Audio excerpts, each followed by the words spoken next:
आणि भाजपच्या प्रदेश पदाधिकाऱ्यांची आज नागपूरमध्ये महत्त्वपूर्ण बैठक पार पडणार आहे। देवेंद्र फडणवीस आणि प्रदेशाध्यक्ष चंद्रशेखर बावनकुळे हे बैठकीमध्ये पदाधिकाऱ्यांना मार्गदर्शन करणार आहेत। आणि भाजपचे संघटन मंत्री शिवप्रकाश त्याचबरोबर राष्ट्रीय सरचिटणीस विनोद तावडे देखील या बैठकीमध्ये सहभागी होणार आहेत। केंद्रीय मंत्री नितीन गडकरी हे देखील या बैठकीला उपस्थित राहणार असल्याची माहिती मिळते आहे। आणि बैठकीमध्ये लोकसभा निवडणुकीच्या तयारीचा आढावा घेतला जाणार आहे।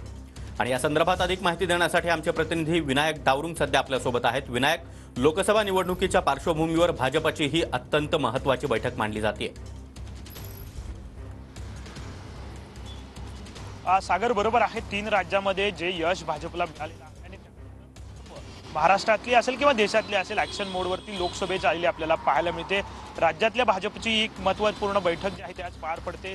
काही विशेष पदाधिकारी, सरचिटणीस आणि जिल्हा अध्यक्ष जे आहेत यांच्या सोबत ही बैठक असणार आहे। सकाळपासूनच हे बैठकीचं सत्र जे आहे ते सुरू असेल। सकाळी आशिष शेलार आणि सुधीर मुनगंटीवार यांचं मार्गदर्शन आहे। त्यानंतर देवेंद्र फडणवीस, नितीन गडकरी, विनोद तावडे, पंकजा मुंडे यांचं सुद्धा नाव या बैठकीसाठी लावण्यात आलेलं आहे। आणि कुठेतरी पंकजा मुंडे सुद्धा या बैठकीला उपस्थित राहतात का याकडेही लक्ष लागणार आहे। आपण जर पाहिलं तर मिशन 45+चा जे संकल्पना आहे भाजपची ती साकार करण्यासाठी ही सगळी मोठ्या प्रमाणात प्रयत्न जे आहेत ते भाजपकडून केले जात आहेत आणि त्यासाठीच आजची बैठक आहे। आगामी काळात काही दिवस किंवा काही महिने जे आहेत आता लोकसभा निवडणुकीला उरलेले आहेत आणि त्यामुळे या शेवटच्या टप्प्यात कशा पद्धतीने तयारी असणं गरजेचं आहे याचंच मार्गदर्शन हे सगळे प्रमुख नेते जे आहेत त्याच्या बैठकीत करणार आहेत।